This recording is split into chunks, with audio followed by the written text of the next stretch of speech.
Reason है, एक एक जानकारी आपको यहीं पर मिलने वाली है। शुरुआत बड़ी खबर के साथ कर रहे हैं। बड़ी खबर, जमात ने यूनुस के खिलाफ खोल दिया है मोर्चा। जमात का मोहम्मद यूनुस के खिलाफ मोर्चा खोलने की खबर सामने आ रही है। यूनुस सरकार के खिलाफ लोगों का गुस्सा बढ़ता हुआ दिख रहा है। जमात और यूनुस सरकार में दरार पड़ गई है। जमात ने यूनुस सरकार की वैधता पर भी सवाल उठा दिया है। जमात ने यूनुस सरकार से कई सवाल भी पूछे हैं और ये बुनियादी सवाल है, किस कानून के तहत यूनुस को ये जिम्मेदारी मिली, इसमें अहम सवाल ये भी है, और किस संवैधानिक ढांचे के तहत ये कमान संभाली है मोहम्मद यूनुस ने। अब ऐसे में जमात और यूनुस के बीच में अगर ये दरार पड़ती हुई या ये टूट पड़ती हुई नजर आ रही है, तो ऐसा लग रहा है कि ये जो फूट है ये बांग्लादेश में टूट का कारण हो सकती है। जमात ने यूनुस के खिलाफ खोल दिया है मोर्चा और सीधे तौर पर पूछ लिया है कि क्या वो संवैधानिक अधिकार हैं और कैसे उन्होंने बांग्लादेश की जिम्मेदारी संभाली है। जमात और यूनुस सरकार में फूट पड़ गई है। कई सवाल यहाँ पूछ लिए हैं। बेसिक बुनियादी सवाल है, किस कानून के तहत यूनुस को ये जिम्मेदारी दी गई है और क्या कानून है, किस संवैधानिक ढांचे के तहत ये जिम्मेदारी, ये कमान मोहम्मद यूनुस ने संभाली है। अब ये कुछ ऐसे सवाल हैं जो मोहम्मद यूनुस के लिए ठीक नहीं। मोहम्मद यूनुस पर कुछ बुनियादी सवाल यहाँ डालते हुए जमात ने जब ये एक्शंस लिए हैं, यानी कि ये जो सवाल लिए हैं इनके रिएक्शंस भी सामने आएंगे और जमात और यूनुस के बीच में पड़ रही फूट बांग्लादेश की टूट का कारण बन सकता है। उसमें क्या कुछ खबरें निकलकर सामने आ रही हैं, कैसे मोहम्मद यूनुस की मुश्किलें बढ़ सकती हैं, ये सब कुछ आगे आप जानेंगे। लेकिन यूनुस से नाराज क्यों है जमात, सबसे पहले ये जान लीजिए वो 5 बड़ी बातें कौन सी हैं जिसके चलते जमात नाराज है मोहम्मद यूनुस से। सरकार में भागीदारी नहीं होना एक बहुत बड़ी वजह सामने आ रही है जमात की, जिससे वो मोहम्मद यूनुस से नाराज हैं। बढ़ती महंगाई बहुत बड़ी वजह है, बेरोजगारी लोगों को बड़ा परेशान कर रही है और इसीलिए भी जमात नाराज मोहम्मद यूनुस से। आम चुनाव में होती हुई देरी भी एक बड़ी वजह है, क्योंकि अंतरिम सरकार का गठन जरूर किया गया था लेकिन आम चुनाव की तरफ आगे बढ़ना था, जो कि नहीं हुआ।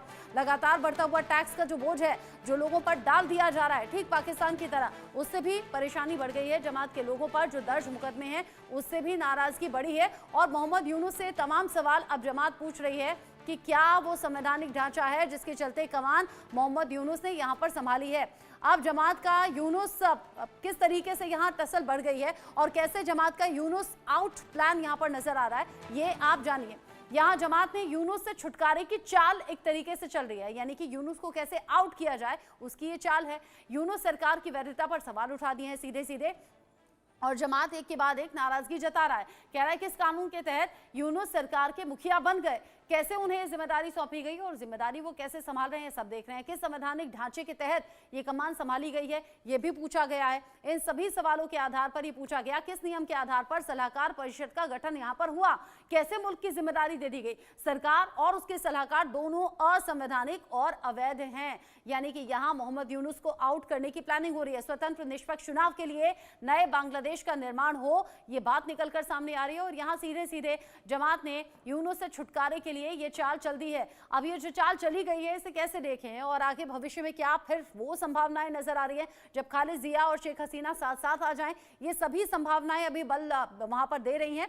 इस बीच मेरे साथ में खास मेहमान जुड़ गए हैं। मेजर रिटायर्ड मोहम्मद अली शाह मेरे साथ में है डिफेंस एक्सपर्ट के तौर पर, और साथ ही साथ संजीव श्रीवास्तव जी भी मेरे साथ में जुड़ गए हैं विदेश मामलों के जानकार के तौर पर। आप दोनों का बहुत स्वागत।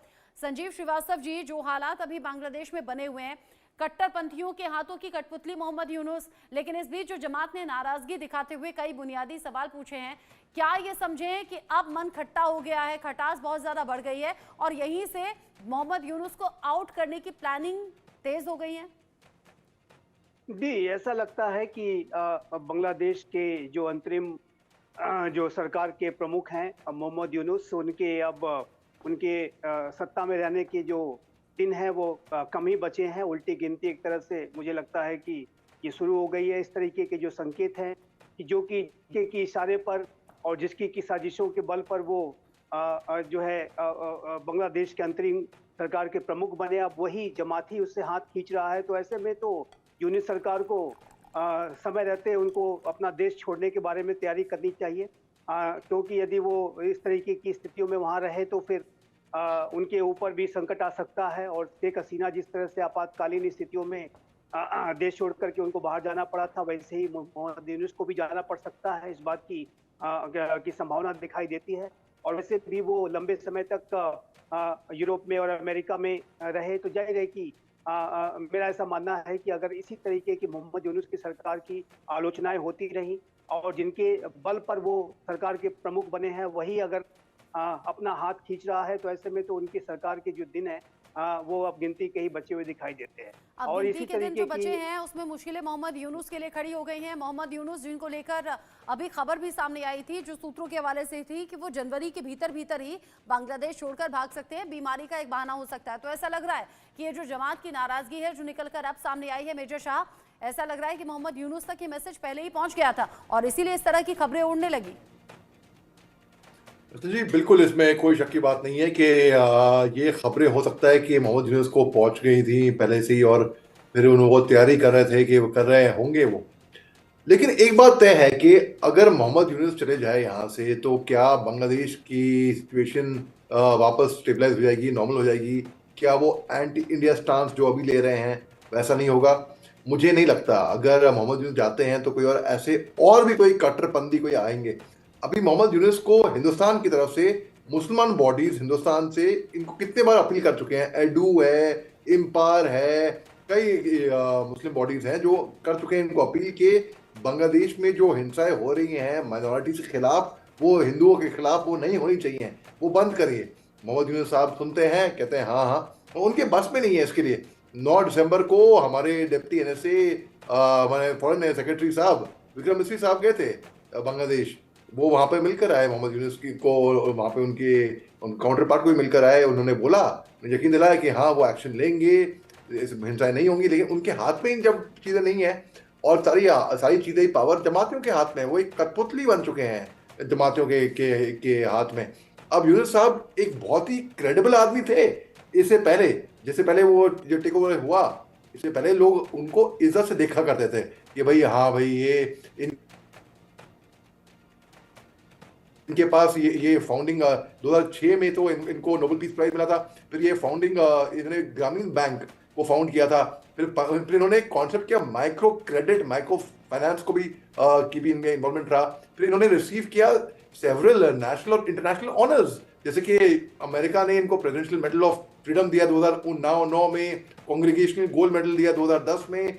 बल्कि मोहम्मद यूनुस, बल्कि पूरी दुनिया में 7 में से 7 लोग हैं जिनको तीनों अवार्ड मिले हैं। मोहम्मद यूनुस साहब की वो क्रेडिबिलिटी थी। अब भी शेख हसीना जाने के बाद इनकी क्रेडिबिलिटी बिल्कुल जीरो हो गई है, बिल्कुल। तो अगर वो सत्ता में हटते भी हैं, जैसे कि जमाती उनको प्रोटेस्ट कर रहे हैं, इनको हटाने की तैयारी में लगे हुए हैं, क्या ये पैदा होता है, क्या ये सवाल पैदा होता है, क्या इनके जाने से, क्या जो नया आदमी आएगा, क्या इनके जाने से कि सब कुछ चीजें सुधर जाएंगी बांग्लादेश में? क्या हिंदुस्तान के और बांग्लादेश के रिश्ते अच्छे हो जाएंगे? अब क्या हुआ, जब शेख हसीना की गवर्नमेंट ओवरथ्रो हुई तो मोहम्मद शाहबुद्दीन जो कि प्रेसिडेंट हैं बांग्लादेश के, इन्होंने इंटरिम गवर्नमेंट फॉर्म करने की इन्होंने बात रखी मोहम्मद यूनुस साहब से, और कहा कि कॉन्स्टिट्यूशनल रिफॉर्म कमीशन को एक ड्राफ्ट किया कि ये कॉन्स्टिट्यूशनल रिफॉर्म एक होगी। अब 2012 में मोहम्मद यूनुस चांसलर थे, ग्लासगो कैंडिलेट यूनिवर्सिटी स्कॉटलैंड के अंदर है उसमें, और 2012 से लेकर 2018 तक वो थे, तो उनकी वो क्रेडिबिलिटी थी। अब उसके बाद जो जिस तरीके से अभी हालात हो रहे हैं बांग्लादेश में अभी, क्योंकि अगर जमाती आते हैं तो और भी खतरे की घंटी मैं देखूंगा कि क्योंकि जमाती का डायरेक्ट इन्फ्लुएंस पाकिस्तान से डायरेक्टली है। मोहम्मद यूनुस साहब कहीं पे तो इनकी क्रेडिबिलिटी थी एक जमाने में, तभी इनको शायद कमांड संभालने को बोला होगा कि ये सोच के कि भाई एक नोबेल पीस लॉरेट आते हैं इतनी क्रेडिबिलिटी के साथ, तो फिर हो सकता है कि कुछ सुधार आ सके बांग्लादेश में। लेकिन बांग्लादेश में मुझे लगता नहीं कि अभी प्रधानमंत्री या राष्ट्रपति के हाथों में कुछ होगा। और मोहम्मद यूनुस साहब ने सर्व किया था एक बोर्ड ऑफ डायरेक्टर्स, यहाँ सीधे तौर पर जमात ने यूनुस को आउट करने का प्लान बना लिया। हमने इससे पहले बताया था कि कैसे महंगाई और टैक्स का एक्स्ट्रा बोझ डाल दिया है। बीच बीच में जो महंगाई के ग्राफिक्स हैं वो भी आप देख रहे हैं ग्राफिक्स के जरिए कि कैसे बहुत बेसिक सी चीजों के दाम बहुत ज्यादा बढ़ गए हैं और कई गुना बढ़ गए हैं। साथ ही टैक्स का बोझ लोगों को परेशान कर रहा है। लेकिन इन सबके बीच ही BNP और जमात में दरार की भी खबरें हैं, और ये दरार कैसे बढ़ गई है, क्या रीजन है, ये आप जानेंगे। अब आपको कुछ खास जानकारी दे दें, 33 साल पुराने संबंधों में कैसे खटाई खटास बढ़ गई है और कैसे चुनाव प्रक्रिया में सुधार और समय सीमा पर मतभेद यहां पर नजर आ रहा है। जरूरी सुधारों के साथ में बीएनपी जल्द ही इन चुनाव की पक्षधर है और कह रही है कि जल्दी चुनाव होने चाहिए। जमात यूनुस सरकार को समय और ज्यादा देना चाहती है। जिस तरीके से अभी बीएनपी और जमात में दरार है ये बांग्लादेश के लिहाज से भी ठीक नहीं। अवामी लीग के कमजोर पड़ने के बाद ये दूरियां और ज्यादा बढ़ती हुई नजर आ रही है। बदली परिस्थिति में एक दूसरे की जरूरत अब रह नहीं गई है और इसलिए भी ये दरार ज्यादा हुई। हसीना के खिलाफ दोनों पार्टियां गठबंधन में लड़ चुकी हैं, ये भी एक रीजन है और साथ ही साथ दोनों पार्टियां अब एक दूसरे की प्रतिद्वंदी भी बन गई हैं। बीएनपी और जमात में दरार के ये तमाम ऐसे रीजन है। 2018 में चुनाव आयोग ने जमात का पंजीकरण भी रद्द कर दिया था। अब उसके बाद में आगे फिर से कदम बढ़ाते हुए जमात के उम्मीदवारों ने बीएनपी के टिकट पर चुनाव लड़ा और इसके बाद में 2022 में दोनों दलों ने अपना गठबंधन तोड़ दिया था। लेकिन ये दरार अब एक बार फिर से बढ़ती हुई नजर आई है। जुलाई के विरोध प्रदर्शनों में फिर से साथ आते हुए नजर आए थे, लेकिन 33 साल पुराने संबंधों में ये खटास अलग अलग रीजन की वजह से है। लेकिन इन सभी सिनेरियो में एक और खबर है जो बहुत तेजी से बांग्लादेश में बढ़ रही है और लोगों की जुबान पर आ रही है। वो खबर है खालिदा जिया और शेख हसीना के साथ साथ आने की। ये खबरें क्यों बढ़ रही हैं आप ये भी जानिए। यूनुस के खिलाफ मोर्चा खोल सकती हैं ये दोनों बेगम, एक मंच पर आ सकती हैं खालिदा जिया और शेख हसीना। क्या ये वाकई संभव हो सकता है? ऐसा पहले भी हुआ है क्योंकि एक मंच पर आएंगी तो साथ में मोहम्मद यूनुस के खिलाफ बिगुल फूंक सकती हैं। खालिदा जिया जो कि इलाज के लिए अभी ब्रिटेन में मौजूद हैं, उधर शेख हसीना जो कि भारत में अभी मौजूद हैं। सक्रिय भूमिका निभाने के लिए खालिदा जिया कह रहे हैं कि बैकडोर से तैयारी कर रही है ब्रिटेन में रहकर। लंदन से आंदोलन को रणनीतिक बढ़त दिलाने की उम्मीद भी यहां पर नजर आ रही है, जिसके चलते ये घटनाक्रम बढ़ सकता है और बांग्लादेश में हालात बदल सकते हैं। लोकतंत्र की बहाली के लिए दोनों एक साथ आंदोलन कर चुकी हैं, एक साथ आ चुकी हैं। 1990 में तानाशाह इरशाद के खिलाफ दोनों ने मोर्चा खोला था और लग रहा है कि आज के हालात में एक बार फिर से दोनों के साथ आने की खबरें। 1982 में इरशाद ने तख्ता पलटकर सत्ता पर कब्जा किया था, लेकिन उसके बाद में 1990 में दोनों खालिदा जिया और शेख हसीना साथ में आई। संयुक्त विरोध प्रदर्शनों की वजह से इरशाद को इस्तीफा देना पड़ा था, यानी कि ये चौतरफा दबाव था और दबाव अलग अलग तरीके से जब बढ़ा तो इरशाद ने इस्तीफा दिया और अब मोहम्मद यूनुस के खिलाफ मोर्चा खोल सकती हैं ये दोनों बेगम। अब जिस तरीके की अभी तक की जानकारी है संजीव श्रीवास्तव जी, अगर वाकई ऐसा होता है खालिदा जिया और शेख हसीना के साथ आने की जो खबरें मिल रही हैं, क्या बांग्लादेश के लिहाज से ठीक होगा और प्रैक्टिकली ये पॉसिबल है अभी की सिचुएशन में? देखिए, बांग्लादेश में सब कुछ बहुत एनार्किक है, बहुत ही क्योटिक है, अराजक स्थितियां हैं और कानून का जो शासन है काफी कमजोर पड़ चुका है और जो वहाँ पर राजनीतिक दल हैं अपनी राजनीतिक रोटियां सेकना चाहते हैं। इस तरीके की जो भी उपद्रव और हिंसा और तमाम तरीके की अराजक स्थितियां हैं, तो ऐसे में बांग्लादेश के बारे में वहाँ पर कौन सी राजनीतिक पार्टी कौन सा करवट लेगी, इसके बारे में अभी काफी अनिश्चितता दिखाई देती है। लेकिन एक बात मैं बहुत स्पष्ट रूप से देखता हूँ कि ये जो बांग्लादेश की पूरी स्थिति है, उन समस्याओं का जो मूल जड़ है वो बांग्लादेश के जो कट्टरपंथी है। बांग्लादेश में जो जमात है वो उसकी सबसे बड़ी समस्या की जड़ है और ये जो जमाते इस्लामी बांग्लादेश या उससे जुड़ा हुआ जो छात्र संगठन इस्लामिक छात्र शिविर या अन्य जो आतंकी अतिवादी संगठन है, ये ही सारी समस्याओं की जड़ है और इन्होंने ही छात्र आंदोलन की आड़ में इतनी बड़ी साजिश रच डाली और बांग्लादेश की स्थितियों को कमजोर कर दिया। एक अंतरिम सरकार के आधार पर ये देश चल रहा है जो कभी एक काफी तेज प्रगति और विकास की राह पर अग्रसर था शेख हसीना के कार्यकाल के दौरान। तो बांग्लादेश की जो समस्याओं का जो मूल जड़ है वो वहाँ के अंदर जो एक अतिवादिता, एक आतंक परस्त जो ताकतें हैं वो अपना प्रभाव बढ़ा रही हैं। विदेशी शक्तियों ने भी, पाकिस्तान की ISI हो, बाइडेन एडमिनिस्ट्रेशन का, अमेरिका का डीप स्टेट हो, सभी ने उसमें अपनी भूमिका निभाई है और बांग्लादेश की स्थितियां अभी काफी अनिश्चित हैं। जाहिर है कि जो बांग्लादेश नेशनलिस्ट पार्टी है वो सत्ता में आना चाहती है, वो चाहती है कि जल्द से जल्द चुनाव हो ताकि उनको सत्ता में वापसी का मौका मिले और ऐसे में और जमात अपना प्रभाव और अधिक बड़ा करना चाहता है और वो और थोड़ा समय लेना चाहता है। लेकिन जमात भी अब, जैसा कि हमने डिस्कस किया कि वो मोहम्मद यूनुस की सरकार का आलोचक बन रहा है, तो ऐसे में जो बांग्लादेश के जो लोकतंत्र का जो भविष्य है वो काफी अनिश्चित दिखाई देता है, काफी अंधकारमय दिखाई देता है।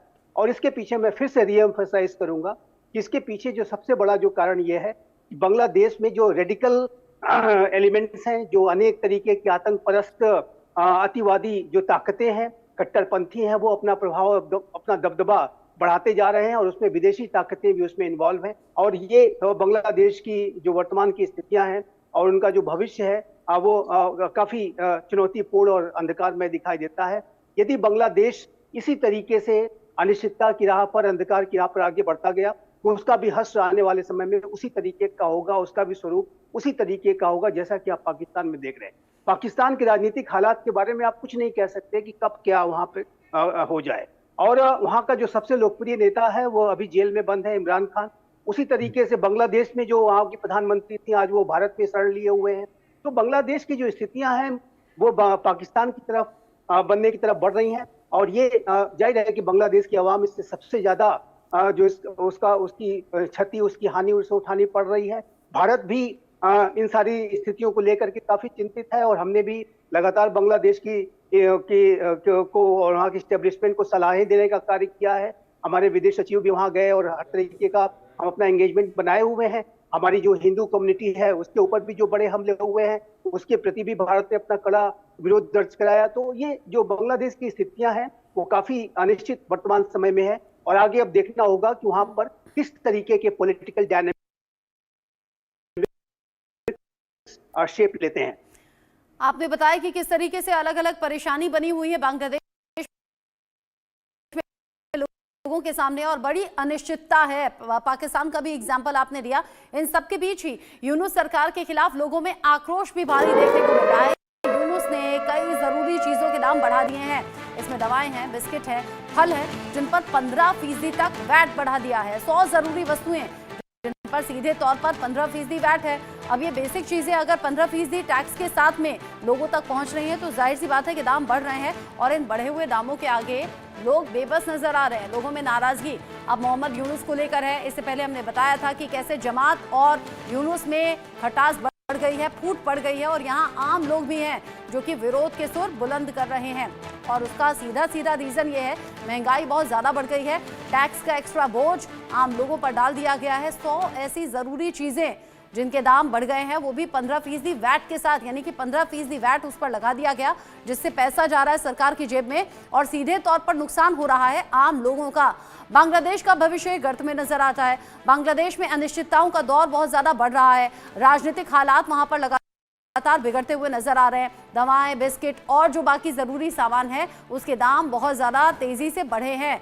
जनता में आक्रोश देखने को मिल रहा है। मोहम्मद यूनुस के खिलाफ आवाजें उठ रही हैं। बांग्लादेश में महंगाई से त्राही हो रही है, यानी कि लोग बड़े परेशान हैं और इस परेशानी के साथ त्राही बांग्लादेश में की जा रही है। वो कौन कौन सी चीजें हैं जिन पर ये टैक्स बढ़ गया है, यानी कि ये दाम बढ़ गए हैं, अब एक एक करके वो भी आपको दिखा देते हैं कि कैसे बांग्लादेश में आम लोगों का गुस्सा फूटा है और कौन कौन सी वो चीजें जिनके दाम एकदम से बढ़ा दिए गए। और इन दामों के बढ़ाने के बाद लोगों का विरोध बहुत तेजी से सामने आ रहा है। इसमें जो बेसिक चीजें हैं, मोबाइल फोन का इस्तेमाल करना, इंटरनेट पर टैक्स बढ़ा दिया गया है। 100 ऐसी चीजें हैं जिन पर तेजी से दाम बढ़ गए हैं। रेडीमेड कपड़े, रेस्टोरेंट, मिठाई, एलपीजी गैस, इन सभी के दाम बढ़ गए हैं। साथ ही साथ बिस्किट हुआ, साथ ही जो ज़रूरी चीज़ें हैं और बेसिक चीज़ें, यहाँ आप कुछ लिस्ट देख भी रहे हैं। इसमें फलों के आसमान छूते दाम है, जिसमें आप देखिए कि कैसे सेब, अमरूद, संतरा, पपीता, यहाँ पर चूंकि हमारे यहाँ रुपए कहा जाता है, वहाँ टका कहा जाता है। आप देखिए प्याज 100 टका किलो है, आलू की कीमत आसमान छू रही है, अमरूद 120, सेब तो 349 टका किलो है,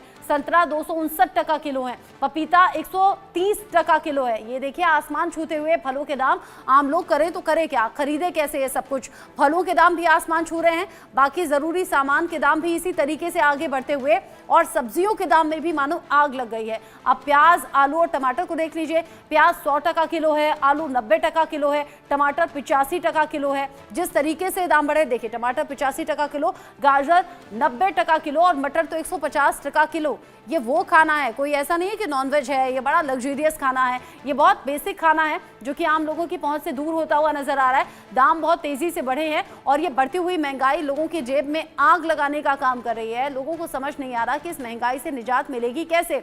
जिस तरीके से ये बढ़े हुए दाम हैं मेजर शाह, आम लोग तो बड़ी मुसीबत में आ गए हैं। आम लोग जो ठीक ठाक लोग भी हैं वो भी ये बढ़े हुए दाम देने को तैयार नहीं, कह रहे हैं कि हमें तो निजात चाहिए और इसीलिए मोहम्मद यूनुस से नाराजगी ज्यादा है। जी बिल्कुल। देखिए, मैं ये कह रहा हूँ कि मोहम्मद यूनुस के बजाय कोई भी होता वहां पर, तो ये वैट, ये टैक्स वहां पे लगाता, लोगों की महंगाई, क्योंकि गुजारा करना है at the end of the day. अगर सरकार संभालनी है, हर एक को प्लीज तो नहीं कर सकते हैं, लेकिन लोगों का जो गुस्सा जो उनके खिलाफ है उनको हटा हटा देंगे। अब पेचीदा बात ये है, अगर बैटल ऑफ बेगम जो हुआ था बांग्लादेश में, खालिदा जिया और शेख हसीना के बीच में इनके तनाव थे, और इलेक्शन के टाइम पे तू तुम्हें में काफी हुई थी। अब अगर ये दोनों आ जाते हैं और मोहम्मद यूनुस की सरकार को हटा देते हैं, तो फिर शेख हसीना तो हिंदुस्तान की दोस्त हैं। शेख हसीना ने वैसे अगर टेक्निकली देखा जाए तो अब तक रिजाइन नहीं करा है। वो उनका वो बांग्लादेश से निकली थी मिलिट्री जहाज में, काफी प्रेशर आया हिंदुस्तान पे भी बांग्लादेश से कि उनका एक्सट्रेडिशन हो जाए, लेकिन हिंदुस्तान क्यों भेजेगी उनको, कि उनकी दोस्त हैं, वो यहाँ पे शरण लेकर के बैठी हुई हैं। अब इंटरेस्टिंग बात यह है कि मोहम्मद यूनुस के सरकार के खिलाफ तो बिल्कुल जो कि जिनके दमखम पे चौड़े हो रहे थे, उन्हीं वो लोगों ने इनके खिलाफ अभी प्रदर्शन करा है। और इनको अगर हटा देते हैं वहां पे सत्ता से, बिल्कुल इसमें बांग्लादेश में थोड़ी ऑड स्टेबिलिटी आएगी। लेकिन अगर शेख हसीना कि वापस लौट जाती हैं बांग्लादेश के अंदर, वापस इन इन अ पोजीशन, हाँ। तो हो सकता है कि वो जिस तरीके का उनका लीडरशिप हो सकता है कि वापस धीमे धीमे कर कर स्टेबिलिटी आ सके और जब बांग्लादेश भी के। इस तरह के हालात में नया नेता चुना जाता है तो बहुत सी जिम्मेदारियों के साथ चुना जाता है। और संजीव श्रीवास्तव जी, जो सिनेरियो अभी हम बता रहे थे कि खालिदा जिया और शेख हसीना अगर साथ में आते हैं तो क्या इस तरह के चांसेस हैं? और ये जो बढ़े हुए दाम हैं, हम पाकिस्तान का एग्जाम्पल बार बार देते रहे ना कि पाकिस्तान की राह पर बांग्लादेश, यही तो पाकिस्तान में भी होता रहा, अब बांग्लादेश भी ये झेल रहा है। देखिए रचना जी, बांग्लादेश की जो मूल समस्या वर्तमान समय में जो बांग्लादेश के जो रेडिकल इस्लामिस्ट अतिवादी आतंकपरस्त जो संगठन है वो है। और क्या खालिदा जिया और शेख हसीना का ये जो अगर कोई कॉम्बिनेशन फॉर्म होता है तो उसको वो अपना उसको स्वीकार करेंगे? क्या उनके खिलाफ वो साजिशें नहीं रचेंगे? क्योंकि ये जो कट्टरपंथी हैं, ये जो पूरी स्थितियां हैं, उसका लाभ अधिक से अधिक उठा लेना चाहते हैं और बांग्लादेश में एक कट्टरवादी जो है वहां पे एस्टेब्लिशमेंट को स्थापित करना चाहते हैं। तो इनका जो बांग्लादेश की जो मूल समस्या है वो बांग्लादेश के जो कट्टरपंथी एलिमेंट्स हैं उनके ऊपर लगाम लगाना बेहद आवश्यक है। क्या शेख हसीना और खालिदा जिया इस तरीके की लगाम लगा पाएंगी? और जैसा जैसा कि बीएनपी का इतिहास रहा है कि बीएनपी तो जमाते इस्लामी बांग्लादेश के साथ मिलकर के सरकार भी चलाया है उसने। कई मंत्री भी जमात के बीएनपी की सरकार में शामिल थे। हाँ। तो ऐसे में जो आने वाला जो भविष्य है इसके बारे में अभी हमें आगे मतलब आने घुमा वाले समय फिरा का कर वही इंतजार बात करना आती होगा। है, किसी भी देश में अगर राजनीतिक अनिश्चितता का दौर बढ़ता है या ये जो अस्थिरता बढ़ती है, उससे फिर इस तरह के हालात होते हैं और सीधा बोझ जाता है आम लोगों पर, जो पाकिस्तान में भी हुआ और अब बांग्लादेश में भी हो रहा है। बहुत शुक्रिया मेरे साथ में जुड़ने के लिए संजीव श्रीवास्तव जी, और मोहम्मद अली शाह आपका भी जुड़ने के लिए बहुत बहुत शुक्रिया। इसी के साथ बहुत छोटे से ब्रेक का यहाँ पर हो गया है। ब्रेक के उस पार भी इंडिया न्यूज पर खबरें जारी है, कहीं मत जाइएगा।